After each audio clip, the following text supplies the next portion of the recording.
Very good morning. कैसे हैं आप? आशा करते हैं स्वस्थ होंगे। तो पिछले वीडियो में हम लोग कॉम्बिनेशन रिएक्शन और डिकम्पोजिशन रिएक्शन की बात किए थे। अभी इस सेशन में हम लोग 3 तरह के रिएक्शन पढ़ने वाले हैं। क्या क्या? डिस्प्लेसमेंट, डबल डिस्प्लेसमेंट और प्रेसिपिटेशन रिएक्शन। तो 1 बाय 1 स्टडी करेंगे। मैं आपका DNA का एन और आपका प्यारा चैनल मिस्ट्री इन केमिस्ट्री। तो पहला आपका होगा डिस्प्लेसमेंट, दूसरा होगा डबल डिस्प्लेसमेंट रिएक्शन, तीसरा प्रेसिपिटेशन रिएक्शन। तो आज इन तीनों रिएक्शन के बारे में 1 बाय 1 स्टडी करेंगे। तो स्टार्ट करते हैं पहले डिस्प्लेसमेंट रिएक्शन से। तो डिस्प्लेसमेंट रिएक्शन क्या है उसको कुछ हम इस तरह से समझ सकते हैं। मैं एक जनरलाइज एग्जांपल दे रहा हूँ, उससे आप समझने का प्रयास करिए कि मान लीजिए कोई कंपाउंड है जिसमें A स्पीसीज है और B स्पीसीज आपस में जुड़े हुए हैं। ये कोई कंपाउंड है, इसका एक्वस सॉल्यूशन ले लिया जाए, यानी पानी में इसको घोल लिया जाए। अब इसको किसी अदर एलिमेंट, मान लीजिए आपका C यहाँ पर है, क्या है C, कोई रिएक्टिव स्पीसीज है। ये क्या है? रिएक्टिव स्पीसीज है। अच्छा, ये रिएक्टिव किसके रिस्पेक्ट में मोर रिएक्टिव है? बी के रिस्पेक्ट में मान लीजिए सी क्या है? मोर रिएक्टिव है। ठीक है, बी के रिस्पेक्ट में, यानी कंपाउंड में 2 स्पीसीज है, इन दोनों स्पीसीज में से बी से ज़्यादा रिएक्टिव सी है। यदि इसके सी के संपर्क में ये कंपाउंड का एक्वा सॉल्यूशन आता है तो ये क्या ऐसा कुछ रिएक्शन देता है, यानी यहाँ से ए के साथ अब सी जुड़ गया और बी क्या हो गया? बाहर हो गया। तो सी ने बी को बी के प्लेस से डिस्प्लेस कर दिया। सी ने बी को उसके कंपाउंड से, उसके प्लेस से क्या कर दिया? डिस्प्लेस कर दिया। तो इसे क्या बोलेंगे? Displacement reaction. तो आप इसको डिफाइन कर सकते हैं। अच्छा, ये रिएक्टिव होना चाहिए किसकी तुलना में? इन दोनों में से किसी एक को। जिससे ज़्यादा रिएक्टिव रहेगा उसको क्या कर देगा? उसके कंपाउंड से उसको डिस्प्लेस कर देगा। तो अब क्या बन गया? कंपाउंड AC, और बाई प्रोडक्ट के रूप में क्या निकल गया? B। तो ये क्या हुए? General form of displacement reaction. अब हम इसको डिफाइन कैसे कर सकते हैं? तो कैसे करेंगे? Those reaction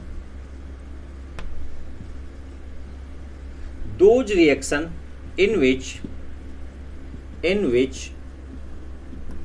a more reactive species। अब स्पीसीज में आपका कोई भी एलिमेंट हो सकता है, यानी एटम हो सकता है, मॉलिक्यूल हो सकता है, या आयन हो सकता है। तो यहाँ जनरली हम आयन की बात कर रहे हैं, वो चाहे मोनोएटॉमिक आयन हो या पॉलीएटॉमिक आयन हो। तो मोर रिएक्टिव स्पीसीज डिस्प्लेस, इसी को हम रिप्लेस भी बोल सकते हैं। क्या बोल सकते हैं? रिप्लेस। क्या कर दिया? उसके प्लेस से हटा दिया, रिप्लेस। ठीक है, displace from there, displace less reactive. यहाँ पर पहले लेस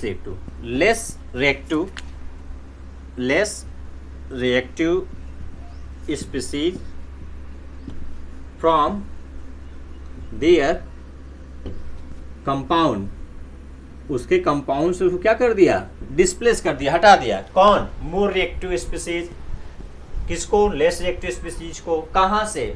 उसके कंपाउंड से या उसके पोजीशन से। तो उसको क्या बोलते हैं? Displacement reaction. अच्छा, डिस्प्लेसमेंट रिएक्शन को हम सिंगल डिस्प्लेसमेंट भी बोल सकते हैं, सिंगल डिस्प्लेसमेंट रिएक्शन। ठीक है, क्योंकि डबल डिस्प्लेसमेंट पढ़ेंगे तो सिंगल क्या हुआ, इसी को कहेंगे। तो आप समझ गए। जैसे एग्जांपल जो आपके एनसीईआरटी में आपके एक्टिविटी बेस्ड पर है, वो क्या है कि कॉपर सल्फेट जो होता है वो एक्वा सॉल्यूशंस का बनाएंगे तो वो कैसा होता है? ब्लू कलर का। कैसा होता है? ब्लू कलर का। अब उसमें आपके एक्टिविटी में दिखाया गया कि आयरन, जैसे यहाँ पर कॉपर सल्फेट लिया गया, अब इसमें आयरन नेल को क्या किया गया? कुछ समय के लिए, 1 घंटे के लिए क्या किया गया? डीप किया गया। और ये क्या है? कॉपर सल्फेट सोल्यूशन है, एक्वस कंडीशन में घोला गया है। तो इसका जो ब्लू कलर था, ब्लू कलर सोल्यूशन का, वो क्या हो जाता है? चेंज हो जाता है। किसमें? लाइट लाइट ग्रीन कलर में कितने देर बाद, लगभग 1 घंटा बाद। क्यों हो जाता है, तो ऐसा पता चला कि जब इसको आयरन एलिमेंट के साथ रिएक्शन कराया जाता है तो ये कंपाउंड क्या बन जाता है, FeSO4, और कॉपर को बाहर कर देता है और ये बन जाता है एक्वस लाइट ग्रीन कलर का लाइट ग्रीन कलर, और ये कॉपर सॉलिड क्या होता है, कंपाउंड से डिस्प्लेस हो जाता है। तो ये जो कलर है कॉपर सल्फेट का वो ब्लू था, बाद में क्या हो गया, लाइट ग्रीन। क्यों हो गया, क्योंकि आयरन ने कॉपर को उसके कंपाउंड से क्या कर दिया, डिस्प्लेस, हटा दिया। तो ये कैसा रिएक्शन है, डिस्प्लेसमेंट रिएक्शन। तो जब ऐसा रिएक्शन हो कि जब मोर एक्टिव एलिमेंट या आयन या मॉलिक्यूल लेस रिएक्टिव एलिमेंट या कंपाउंड आयन को उसके साल्ट सॉल्यूशन से क्या कर दे, हटा दे, तो ऐसे रिएक्शन को क्या बोलते हैं, डिस्प्लेसमेंट रिएक्शन। अच्छा, एक और चीज़ है, जैसे यहाँ पर आयरन ने कॉपर को डिस्प्लेस कर दिया क्योंकि आयरन कॉपर से ज़्यादा रिएक्टिव था। अब आप कैसे जानेंगे, जैसे एक एग्जांपल है कि मान लीजिए फेरस सल्फेट लेते हैं, आप फेरस सल्फेट ले लेते हैं। अब इसको हम कॉपर से रिएक्ट कराते हैं, किससे, कॉपर मेटल से। तो क्या ये रिएक्शन ऐसे होगा क्या कि कॉपर सल्फेट बन जाए और आयरन बाहर निकल जाए, ऐसे होगा क्या, ऐसा हो सकता है। तो आपको कैसे पता होगा कि ये कॉपर आयरन को उसके प्लेस से डिस्प्लेस करेगा कि नहीं, तो आपको रिएक्टिविटी सीरीज आपको पढ़ना पड़ेगा। वहाँ से आप बता सकते हैं कि कौन किसको डिस्प्लेस कर सकता है कि नहीं। मतलब more active element less active element को उसके प्लेस से डिस्प्लेस करने की टेंडेंसी रखता है, नेचुरल है, और ये नेचुरल प्रैक्टिकली करके पाया गया है और उसका सीरीज बनाया गया है, रिएक्टिविटी ऑर्डर। तो रिएक्टिविटी ऑर्डर को आपको लर्न करना पड़ेगा ताकि आप समझ सकें कि कौन रिएक्शन फिजिबल है कौन नहीं। तो ये रिएक्शन नहीं हो सकता क्योंकि ये क्या है, लेस रिएक्टिव है, किससे, आयरन से। तो आयरन को ये नहीं हटा सकता। आप जानते हैं ना, कमज़ोर ताकतवर को हटा पाएगा। रियलिटी तो ये है कि माइट इज राइट, जो शक्तिशाली है वो सब कुछ कर सकता है, कमज़ोर शक्तिशाली को कुछ नहीं कर सकता। ये नेचुरल, जैसे आपका ह्यूमन बीइंग या एनिमल में है, उसी तरह से केमिस्ट्री में भी एक नेचुरल फिनोमेना है कि more active element less active element को उसके कंपाउंड से डिस्प्लेस करने की टेंडेंसी रखता है, जैसे यहाँ देखिए। लेकिन यही चीज़ यदि ये जिंक होता यहाँ पर, यदि यहाँ जिंक होता तो क्या होता, ये जिंक सल्फेट बन जाता, क्या हो जाता, जिंक सल्फेट बन जाता। तो ये संभव होता, ठीक है। क्यों, क्योंकि आयरन मोर रिएक्टिव हो जाता, जिंक मोर रिएक्टिव है किससे, आयरन से। तो आपको वो सीरीज याद करने हैं कि कौन किसको हटाएगा। उसी तरह से जैसे मेटल की बात करें, नॉन मेटल में भी डिस्प्लेसमेंट रिएक्शन होता है। जैसे एग्जांपल ले लेते हैं दूसरा, जो नॉन मेटल के डिस्प्लेस करता है नॉन मेटल को उसके कंपाउंड से।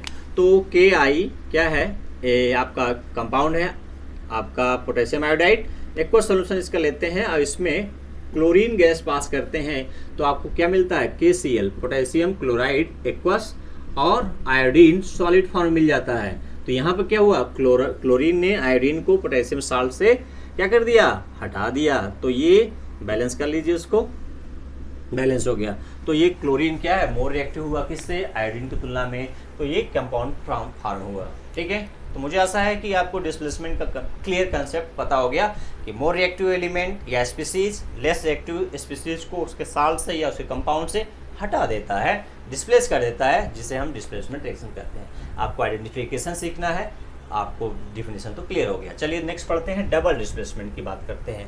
तो डबल डिस्प्लेसमेंट में क्या होता है, डबल डिस्प्लेसमेंट रिएक्शन,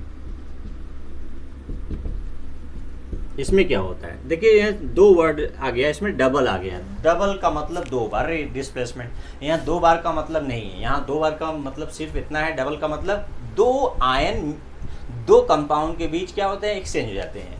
यानी कुछ इस तरह से देखिए, जनरलाइज हम इसको कैसे कर सकते हैं। मान लीजिए फिर से ले लेते हैं, A और B क्या है, एक कंपाउंड है, और C और D एक कंपाउंड है। 2 कंपाउंड है, इनका एक्वस सोल्यूशन बनाया गया। क्या बनाया गया, एक्वस, पानी में घोल लिया गया।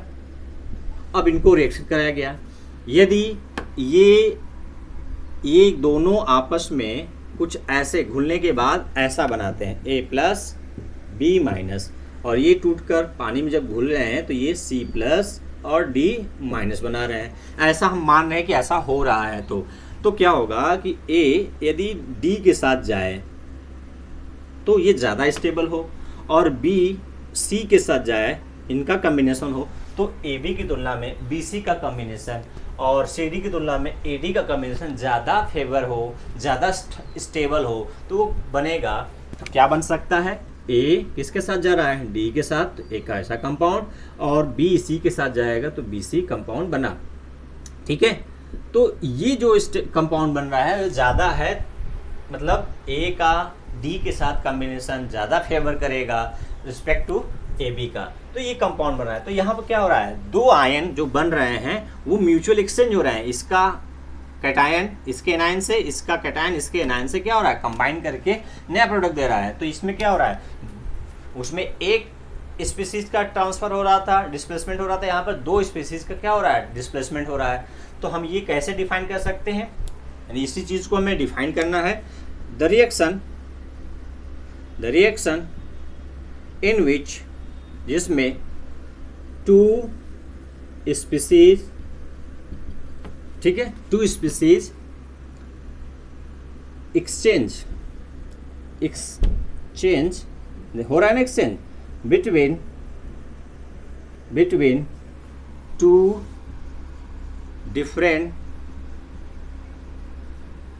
डिफरेंट कंपाउंड, ठीक है, इन एक्वस कंडीशन,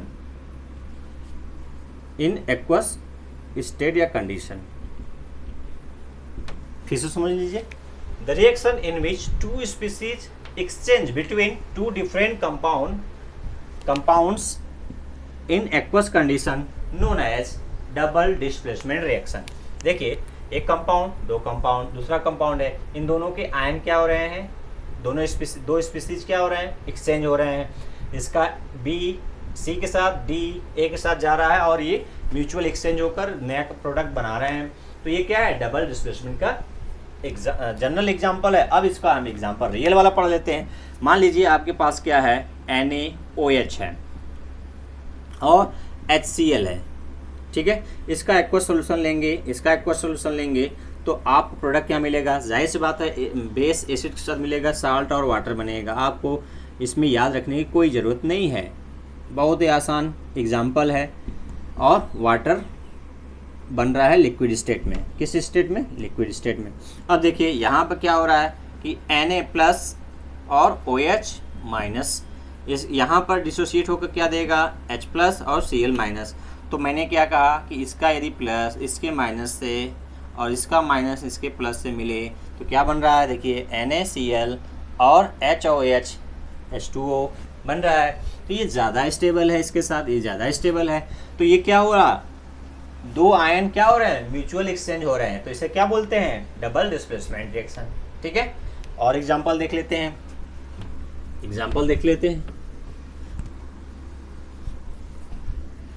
देखिए यहाँ पर सोडियम सल्फेट है और यहाँ पर बेरियम क्लोराइड है, ठीक है, बेरियम क्लोराइड।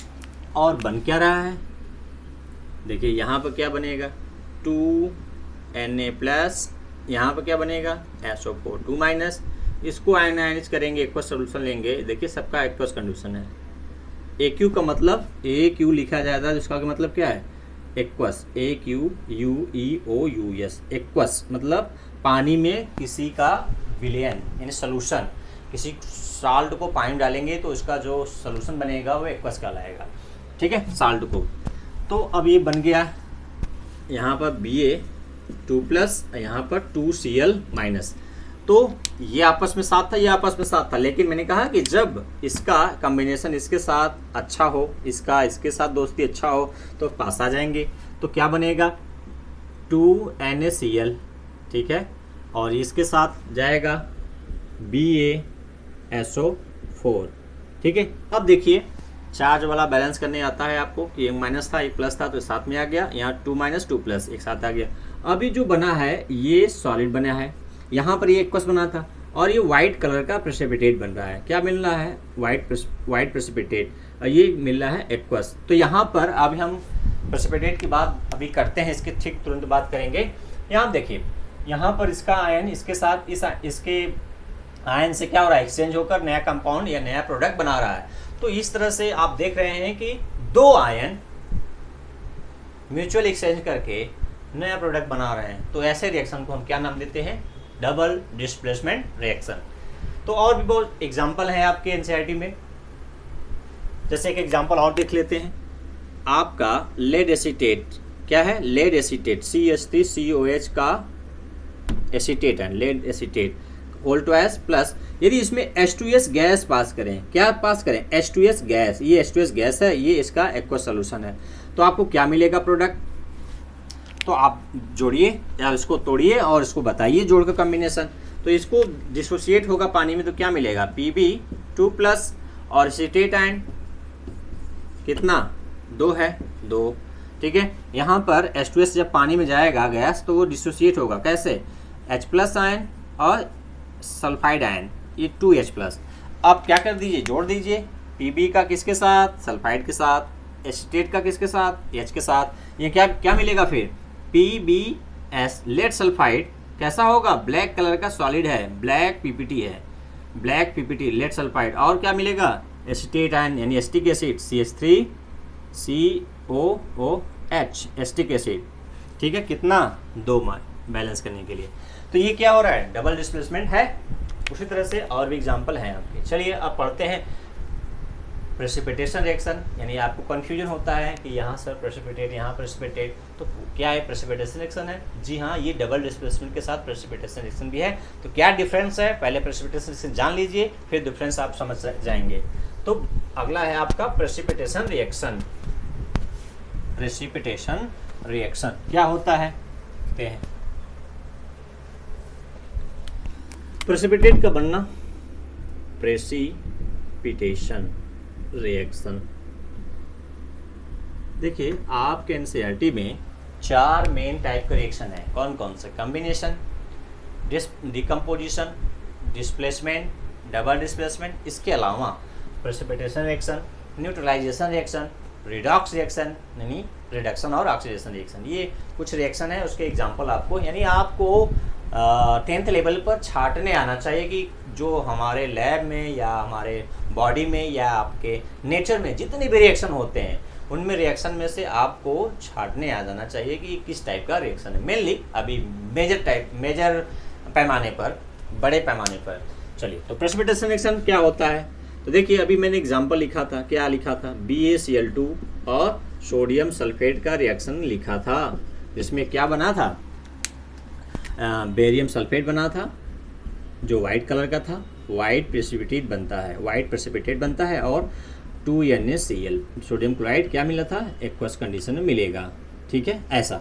तो ये डबल डिस्प्लेसमेंट का एग्जाम्पल था। अब यहाँ पर वाइट प्रेसिपिटेट जो होता है, तो पहले इसका मतलब समझिए कि PPT क्या होता है। PPT इसको क्या फुल फॉर्म है, प्रेसिपिटेट, प्रेसिपिटेट। अब इसका क्या मतलब है कि इनसॉल्युबल कंपाउंड, इनसॉल्युबल कंपाउंड होता है सॉलिड फॉर्म में, इनसॉल्युबल सॉलिड कंपाउंड। कैसा कंपाउंड, सॉलिड कंपाउंड। तो सॉल्युबल सॉलिड रहेगा तो जाहिर से इनसॉल्युबल है वो। तो इनसॉल्युबल सॉलिड कंपाउंड बनता है रिएक्शन के दौरान। जिस रिएक्शन में ऐसा मिलता है उसे बोलते हैं प्रेसिपिटेशन रिएक्शन। और जिस रिएक्शन के दौरान, जिस रिएक्शन से ये प्रेसिपिटेट बनता है उसे प्रेसिपिटेशन रिएक्शन बोलते हैं, और जो इनसॉल्युबल कंपाउंड बन रहा है उसे प्रेसिपिटेट बोलते हैं। तो इसको वर्ड में यानी डिफिनीशन के तौर पर कैसे लिख सकते हैं, the reaction in which a insoluble compound formed during exchange of ions between two aqueous compound, two different two different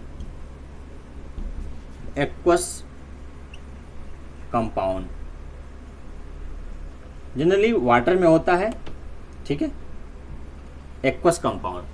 तो क्या reaction? The reaction in which a insoluble compound form during exchange of ions between two different aqueous compound, ठीक है। तो दो, जैसे precipitation double displacement में क्या हो रहा था, दो आयन म्यूचुअल एक्सचेंज कर रहे थे, तो वहां पर प्रेसिपिटेट बन भी सकता है और नहीं भी, लेकिन इसमें प्रेसिपिटेट हमेशा बनना चाहिए, तभी आप प्रेसिपिटेशन रिएक्शन कर सकते हैं। जैसे ये प्रेसिपिटेशन रिएक्शन है, लेकिन ये आपका NaOH और HCl वाला प्रेसिपिटेशन रिएक्शन नहीं है, केवल डिस्प्लेसमेंट रिएक्शन है, क्योंकि डबल डिस्प्लेसमेंट, क्योंकि इसमें प्रेसिपिटेट नहीं बन रहा था, यहाँ पर एक्वस बन रहा था NaCl और ये लिक्विड बन रहा था पानी। तो ये डिस्प्लेसमेंट तो रिएक्शन है, डबल डिस्प्लेसमेंट तो है, लेकिन प्रेसिपिटेशन रिएक्शन नहीं था। लेकिन ये डिस्प्लेसमेंट भी है और डबल डिस्प्लेसमेंट भी है और प्रेसिपिटेशन रिएक्शन भी है, क्योंकि दो आयन का एक्सचेंज हो रहा है तो डबल डिस्प्लेसमेंट, और उसके साथ साथ प्रेसिपिटेट बन रहा है तो प्रेसिपिटेशन रिएक्शन भी है। यानी एक एग्जाम्पल दोनों कैटेगरी में कैटेगराइज किया गया है, करेक्ट किया जा सकता है, लेकिन ये केवल एक कैटेगरी में आएगा, केवल displacement reaction, double displacement reaction, और दूसरे कैटेगरी में एसिड बेस रिएक्शन में भी आ सकता है, लेकिन वो प्रेसिपिटेशन रिएक्शन नहीं है। तो आपको क्लियर हो गया कि प्रेसिपिटेशन रिएक्शन क्या होता है, जिसमें प्रेसिपिटेट बनता है, ठीक है, और कैसे बनता है, म्यूचुअल एक्सचेंज ऑफ आयन से होता है। तो आपको ये डिफिनीशन भी समझ में आ गया। एग्जाम्पल और ले लेते हैं, जैसे आपका हाँ AgNO3 सिल्वर नाइट्रेट को आप एक्वस ले लेते हैं। अब इसमें सोडियम क्लोराइड NaCl का एक्वस सॉल्यूशन मिलाएंगे तो आपको मिलेगा AgCl का वाइट प्रेसिपिटेट। क्या मिलेगा? वाइट प्रेसिपिटेट, और बनेगा सोडियम नाइट्रेट। तो ये वाइट प्रेसिपिटेट होता है सिल्वर क्लोराइड का वाइट PPT, और ये सोडियम नाइट्रेट क्या होगा, एक्वस कंडीशन, ये सॉलिड होगा, ठीक है। तो आपको दूसरा एग्जांपल भी दिख रहा है कि सिल्वर नाइट्रेट सोडियम क्लोराइड से रिएक्ट करता है तो सिल्वर क्लोराइड का वाइट प्रेसिपिटेट बनाता है और सोडियम नाइट्रेट एक्वस कंडीशन मिलता है। तो ये क्या है, डबल डिस्प्लेसमेंट भी है और प्रेसिपिटेशन रिएक्शन भी है। तो आप समझ गए कि डबल डिस्प्लेसमेंट में दो आयन एक्सचेंज करते हैं, ठीक है, सॉरी सिंगल डिस्प्लेसमेंट पहले पढ़े थे, जिसमें एक आयन दूसरे आयन को क्या करता है, डिस्प्लेस कर देता है।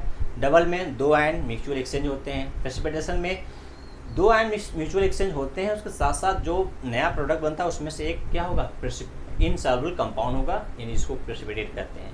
तो ये तीनों का कंसेप्ट आपको क्लियर हो गया एग्जाम्पल के साथ। तो वीडियो कैसा लगा, आप अपना व्यू कमेंट बॉक्स में शेयर कर सकते हैं। आपका दिन मंगलमय हो। जय हिंद, जय भारत।